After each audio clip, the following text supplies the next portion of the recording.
Fernando Mendoza had his pro day yesterday. It's going to be the #1 pick, Raiders. And he was literally perfect, but it's not completing passes.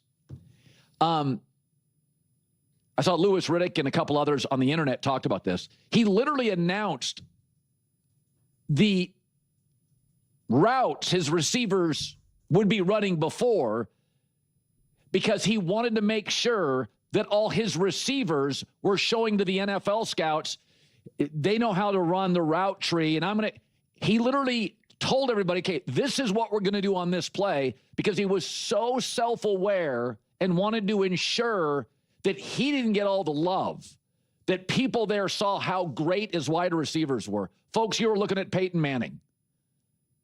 Peyton Manning was big, smart, self-aware, and understood the NFL game. Leadership is not cool. It's not cool. Leadership is hard. First in the building, first out. Probably shouldn't drink alcohol during the season. Absolutely no parties. I'm sorry, that's leadership. That's leadership. Watching more tape than anybody in the building. Cam Newton was a huge talent, but I always felt Cam was kind of concerned about how cool it looked. Like in the Super Bowl when the ball was on the ground and Cam wouldn't dive to get it. Leadership is always about one thing: winning. Cam Newton liked to win. But when that ball's on the ground, it's like, bro, what are you doing?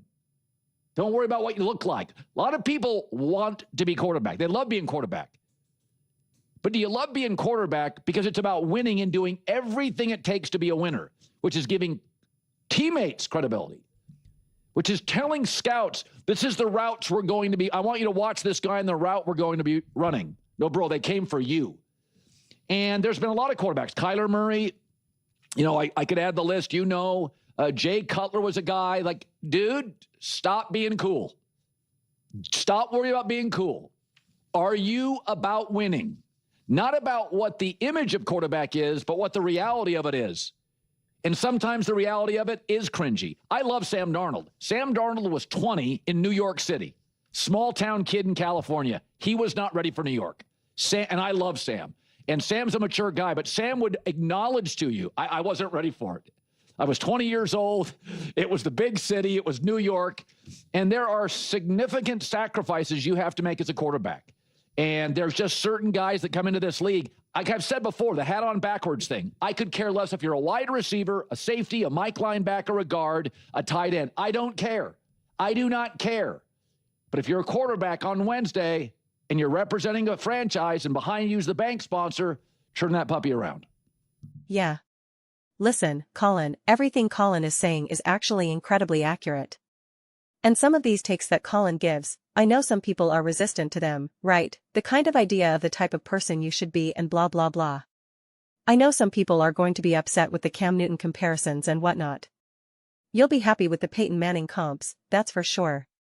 But I think it's actually even deeper than what Colin is talking about. And I'm really, really excited to dive into it because everything the Las Vegas Raiders are doing is just so perfect, also with the signing of Kirk Cousins. Like, everything they're doing is just so perfect. Before I get into it, Las Vegas Raiders fans, please do not forget to subscribe. You guys have been so amazing this entire offseason. But when you guys subscribe and watch the full length of the video at the same time, watching the video and hitting the subscribe button, views go through the roof, subscribers go through the roof. And again, like I keep trying to emphasize, it's not about chasing views. It's not about chasing subscribers. It's about creating an avalanche, creating content that people genuinely want to watch, so we can keep having the most unbiased, grounded discussions that we possibly can, so we can just build this awesome, awesome community. I'm doing everything I can. My goal is to try to get to 100,000 subscribers before the NFL season, because it just creates a party, man. It's just really incredible. More conversations, more dialogue, more live streams. I'm going for it. I'm going for it. So, I cannot love anymore what the Raiders are doing. And listen, if you needed to be sold on him as a franchise quarterback before his pro day, like, that's a you problem. But Colin's saying it's hard to lead, yes and no. It's hard to lead the way Mendoza leads. It's hard to be nice. It is hard to be a nice person and a good person in a locker room, on a field, even just with your teammates. It's actually hard. It really is. No matter what sport you're playing, baseball, basketball, football, soccer, it's just you and a bunch of other guys and coaches. It's not easy to be nice. It's not cool to be nice. No matter how great you are, no matter how talented you are, even if you are the superstar, if you're nice, if you're just a nice person and a good person, there's a good chance you'll be made fun of, that you'll be ripped. That's just the way it works. It's hard. The fact that Mendoza can consistently be this version of himself at every level is pretty remarkable. It's pretty remarkable and so impressive and inspiring. And I could only dream that that type of mentality can be looked up to and transcend athletics all across the world. Seriously, I'm not trying to be all kumbaya, let's all give peace a chance, but Mendoza is just the exact type of person you want to succeed. You want to see him succeed. You want him to be the face of the league. You want people to look up to him and emulate him. That is what you want. Not the too cool for school guy. Not the one who's jawing with reporters or talking trash or this or that. Seriously, you want the Mendozas of the world. That leads us to a better world and a better experience. I promise you that. I promise you that. I mean, it's a little bit like an after-school special, but I think you reach a certain age where you realize, yeah, that's the way. That's the way. And that's what I love to see. And that's why we got a version of that with Tua, but the production, the skill, the success isn't there. And I'm trying to think of any other recent examples of variations of that. Kirk Cousins, which again is perfect. But when you're talking about greatness combined with that personality, that's when things can become special. That's when things can be next level. And you had someone like Russell Wilson who tried to give off that vibe, but it was clearly not authentic. It was clearly not real. And that's why it didn't resonate with players. But when you have something like this that's legitimately authentic, oh, it'll resonate. It will land. And when you're as great and have the potential to be as special as Mendoza is, oh, it definitely will. I mean, right now, I'm not sure there should be two more excited fan bases than the Las Vegas Raiders and the San Antonio Spurs, because I just think the person they have leading their franchise is the perfect combination of skill, personality, potential, optimism. To me, it just represents what you want to see succeed. And like I said before, and I'll probably end up making a separate video about the Kirk Cousins thing because this is just, I thought Colin was going to open with it, but I'll leave that as a separate video so we don't get bogged down with all that. Just focusing on the Las Vegas Raiders. And I've said this so many times. That's why right now I'm saying it in a calm state, because I've been screaming it literally every single day since the offseason. The Las Vegas Raiders are just making perfect decisions. Like, the grown-ups are finally in the room. The grown-ups are making the decisions. The grown-ups have the power. They just know what they're doing right now. And I think the Raiders over these years have even been misaligned, I've said this before, even ownership and whatnot. They've taken swings. They've tried some big moves that honestly were so close to working. I feel as though the Raiders have always just been ever so slightly off track, and because of that, you end up falling really far. You end up having a year with Geno Smith, Pete Carroll, and Chip Kelly, which should have worked better than it did, and you're just like, why didn't this work? And it's because you were just ever so slightly off, and before you know it, you're flipped over. And yet, they didn't double down on that. They didn't retrace their steps. They didn't deny it. They're just doing what they need to do. I'm telling you right now, the Raiders are going to be a great team. They're going to be a great franchise. This AFC West is going to be insane. It's going to be absurd for me. It's going to stress me out so much, because again, I'm not just being a fan.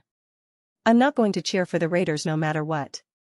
But I believe in the Broncos. I believe in the Raiders. I believe.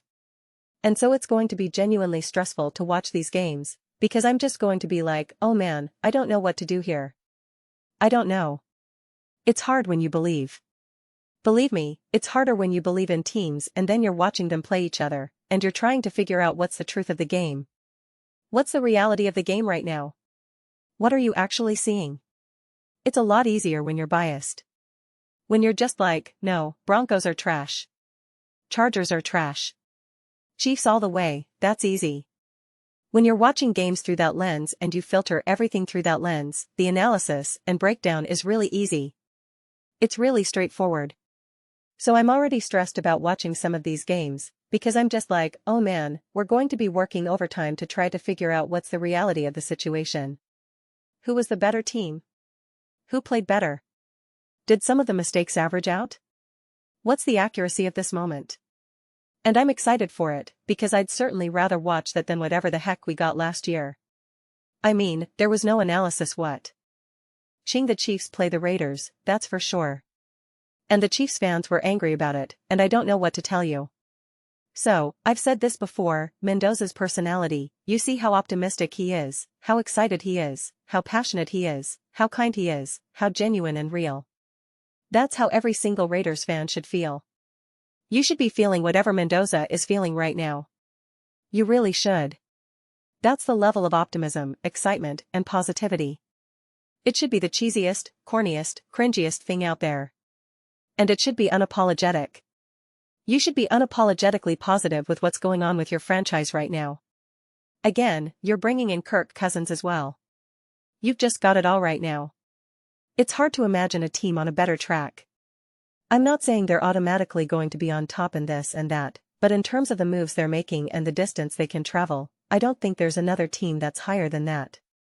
Technically, a team like the Rams have a lot less distance to travel to win a Super Bowl because of where they already are. But when you look at all these other teams, I can't see a team that is making up more ground than the Las Vegas Raiders. I think it's actually really remarkable. And some of it is a little bit of luck. Some of it, you have to be able to draft a Mendoza like this. You could easily be drafting someone who doesn't have that. Or you could be drafting two or whatever. So there's always a little bit of luck involved. But it's also smart, conscious, grounded, organized decision-making. And that is what the Raiders are doing right now. And you could already see some of the comments they were talking about, some of the things they were doing, where they said, we'd like not to have to start a rookie. All the little things. Not only the big things, but also the little things. It's just been perfect. It's been textbook. Needs to be turned into a cinema seminar and pumped out to the masses. But those are just my thoughts. I'd absolutely love to hear yours. What do you all think about the Las Vegas Raiders and Fernando Mendoza? According to Colin, he's the next Peyton Manning. Let me know your comments. I read every single comment. Whether you agree with me or disagree with me, either way, let's get into some discussions. Let's get into some fights. But ultimately, let's just have some fun. And please do consider subscribing. We're building an amazing community here, and I'd absolutely love to see you part of it. I want to build something that we all generally feel connected to. Something that we're really excited to be part of. I think we're well on our way to doing it. Please don't forget to give this video a thumbs up, it really does help with visibility and the algorithm. Thank you so much. See you next time.